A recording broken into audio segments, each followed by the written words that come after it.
Can we be together all the way? I know you feel this movement right here.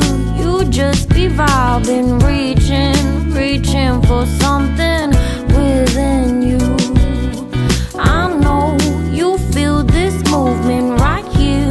You just be vibing, reaching for something within you. Halo semuanya, bagaimana dengan kabar kalian? Aku harap kalian semua dalam keadaan baik-baik saja. Kali ini aku akan membawakan kisah yang berasal dari kota Irvine di Orange County, California. Kisah anak kembar yang berakhir dengan menyedihkan. Ingin tahu kisahnya? Yuk kita langsung mulai ya.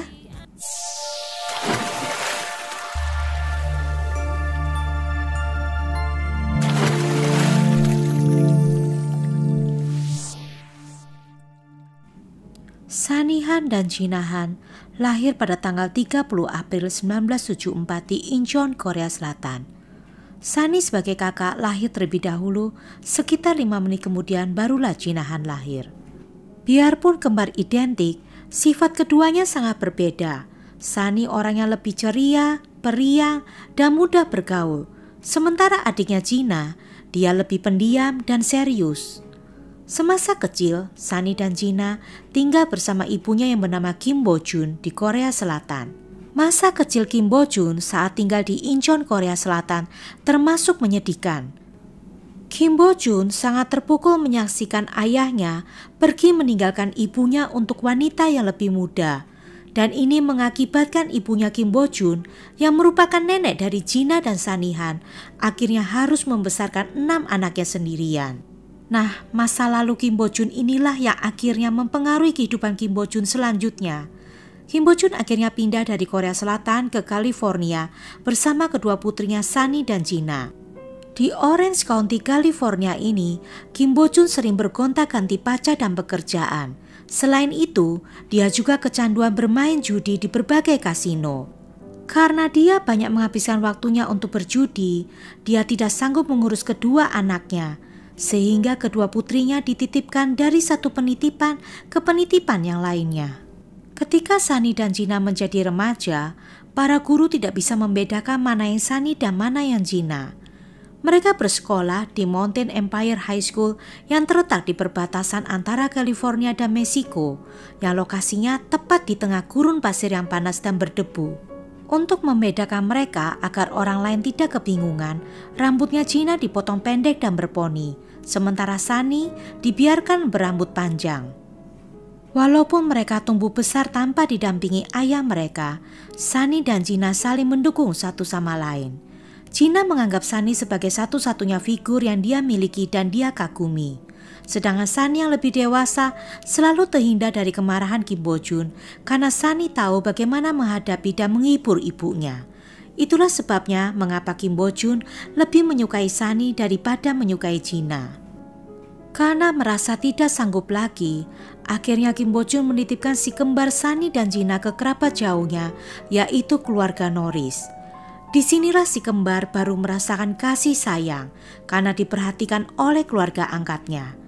Meski harus menyesuaikan diri dengan bahasa dan budaya yang baru, Sunny dan Gina cepat beradaptasi. Mereka berprestasi di sekolah dan nilai pelajaran mereka selalu bagus. Namun sayangnya, persaingan pun tidak bisa dihindari. Mereka mulai bersaing di sekolah dan tidak mau saling mengalah. Seringkali Gina merasa kalau dirinya tidak ada apa-apanya dibandingkan dengan kakaknya Sunny. Sunny yang periang lebih menarik dan banyak disukai oleh teman-temannya. Dan itu sangat berbeda dengan Gina yang pendiam dan tidak menarik dibandingkan dengan kakaknya. Perjalanan hidup si kembar akhirnya berubah setelah mereka selesai SMA. Sunny yang mendapatkan beasiswa penuh berkuliah di University of Laverne. Sedangkan Gina bisa saja kuliah, tapi dia merasa tidak siap untuk komitmen kuliah selama 4 tahun. Akhirnya Gina mendaftar di Angkatan Udara Amerika Serikat dan mulai pelatihan dasarnya di Lakeland Air Force Base di Texas. Ternyata Gina mengambil langkah yang salah. Baru 1 bulan di pelatihan Angkatan Udara, Gina sudah kewalahan. Dia tidak terbiasa hidup sendiri, jauh dari saudara kembarnya dan keluarga angkatnya. Karena merasa tidak sanggup dengan hidup disiplin dan aturan yang ketat di Angkatan Udara, Gina akhirnya memilih mundur dan keluar dari Air Force. Sementara itu, saudara kembarnya Sunny yang kuliah di University of Laverne berhasil mendapatkan nilai-nilai yang bagus. Sunny mendapatkan banyak teman, mengenakan pakaian dan make-up bermerek dari desainer terkenal, dan bahkan juga sudah memiliki pacar. Merasa dirinya gagal, Gina akhirnya memutuskan untuk bekerja di kasino, sama seperti ibunya yang dulu juga bekerja di kasino. Dan gawatnya, Gina juga ikut terjerumus dengan kebiasaan judi. Uangnya semua dihabiskan di meja judi dan Gina mulai berhutang untuk bisa bermain judi. Semakin lama, hutangnya semakin menumpuk, sampai-sampai dia kewalahan untuk membayarnya. Hidup Gina semakin kacau. Dia gagal dalam pekerjaannya dan memiliki hutang yang banyak gara-gara judi. Semua itu membuat Gina mengambil keputusan nekat. Dia menelan berbutir-butir obat supaya bisa mengakhiri hidupnya. Tapi untung rencananya itu gagal. Dia bisa diselamatkan. Hal ini membuat ibunya bersedih. Namun Gina bukannya bertobat. Gina malah kembali ke kebiasaan buruknya, yaitu berjudi dan kembali lagi terlibat hutang. Cuma kali ini Gina punya cara untuk membayar hutangnya, yaitu dengan mencuri uang dari teman-temannya dan juga dari orang tua angkatnya. Gak tanggung-tanggung, jumlah uang yang dicuri Gina kalau di total ada sekitar 35.000 US dollar atau sekitar 496 juta rupiah. Sementara itu, saudara kembar Gina yang bernama Sunny yang saat itu sedang kuliah ternyata tidak sesempurna seperti yang dibayangkan oleh Gina. Sunny bisa membeli pakaian mewah dan barang mewah lainnya dengan cara mencuri uang dari kartu kredit teman-temannya. Perbuatan Sunny ini juga ketahuan. Dia akhirnya dilaporkan ke polisi dan ditangkap. Sunny juga harus membayar sejumlah uang denda ditambah hukuman percobaan. Namun Sunny merasa tidak bersalah dengan perbuatannya. Menurut Sunny, teman-temannya adalah orang kaya, jadi mereka pasti tidak keberatan kehilangan sejumlah kecil uang tersebut. Di saat yang sama, Gina juga ditangkap polisi karena mencuri dan dijatuhi hukuman penjara selama 10 hari dan ditambah hukuman percobaan selama 3 tahun. Nilai-nilai pelajaran di kampus Sunny mulai hancur. Akibatnya Sunny harus kehilangan beasiswanya dan drop out dari kuliahnya di University of Laverne. Sunny akhirnya bekerja sebagai resepsionis sehingga dia bisa menyewa apartemen. Dia juga mengajak Gina adiknya untuk tinggal bersama. Sunny berharap mereka bisa hidup damai dan bahagia seperti dulu lagi. Tapi rupanya itu cuma impian belaka. Selalu ada saja hal-hal kecil yang akhirnya menjadi pertengkaran. Apalagi Gina iri dengan Sunny. Sunny beberapa kali berpikir untuk mengusir Gina dari apartemennya. Sampai akhirnya di bulan Mei 1996, polisi mendatangi apartemen Sunny di Placentia karena pertengkaran mereka. Sunny yang marah melempar wajah Gina dengan ponsel yang mengakibatkan tulang hidung Gina patah. Gina merasa inilah waktunya untuk membalas dendam. Dia tahu kalau Sunny masih dalam masa percobaan karena kasus pencurian kartu kredit. Gina lalu memanggil polisi dan melaporkan perbuatan Sunny terhadap dia. Akhirnya Sunny pun ditangkap.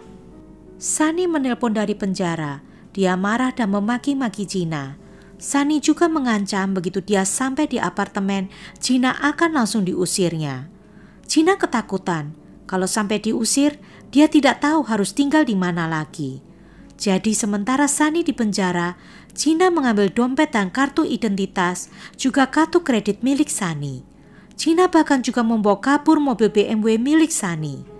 Sunny yang cuma di penjara selama 3 hari, begitu bebas, dia langsung melaporkan Gina ke polisi. Kali ini gantian Gina yang ditangkap. Dia dihukum penjara selama 6 bulan. Hal inilah yang membuat Gina semakin dendam dengan kakaknya Sunny.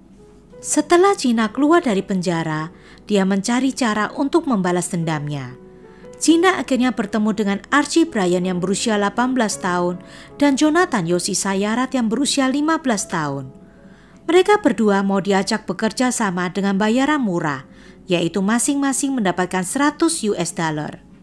Sebelum menjalankan aksinya, Mereka bertiga sempat mampir ke toko untuk membeli duct tape, tali, sarung tangan, dan kantong plastik sampah. Lalu pada tanggal 6 November 1996, Gina, Archie, dan John akhirnya pergi ke apartemen Sunny. Mereka tiba saat jam menunjukkan pukul 3 sore. Saat di parkiran, Gina menjelaskan rencananya ke Archie dan John. Mereka berdua disuruh pura-pura menawarkan majalah, lalu masuk dan menyekap Sunny, sementara Gina menunggu di mobil.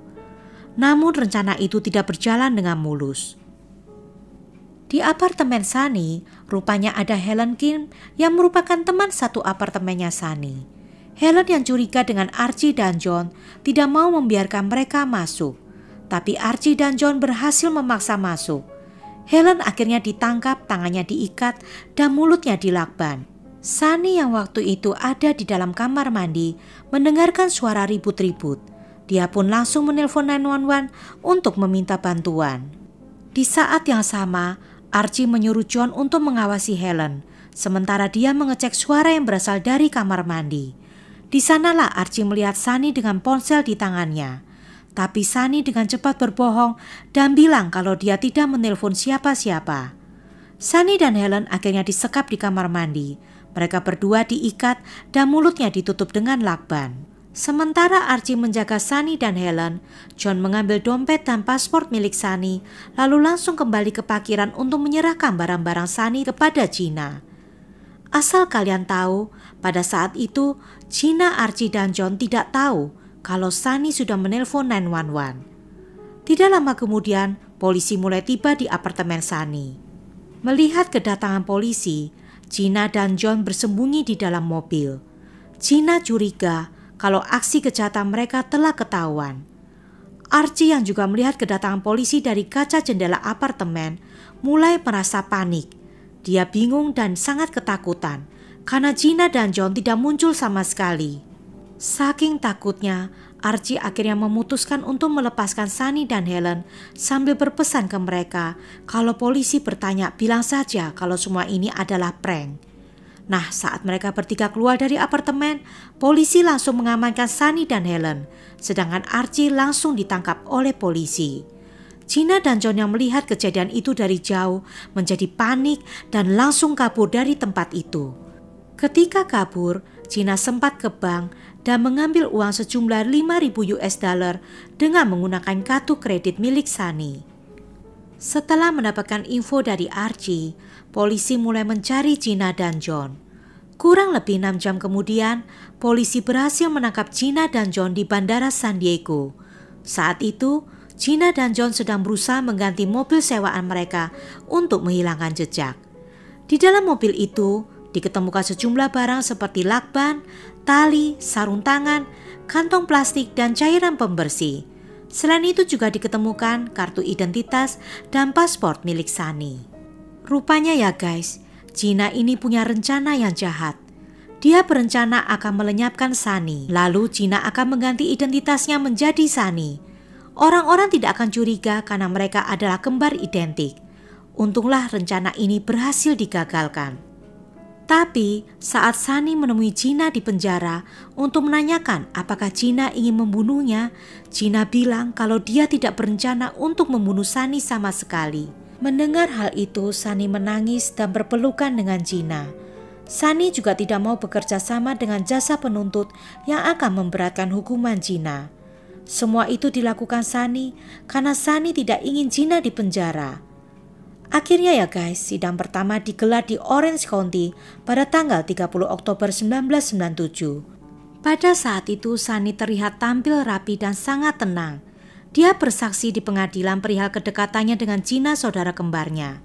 Selain itu, dia juga bercerita tentang perjuangan mereka berdua semasa kecil di Amerika tanpa bimbingan ibu mereka.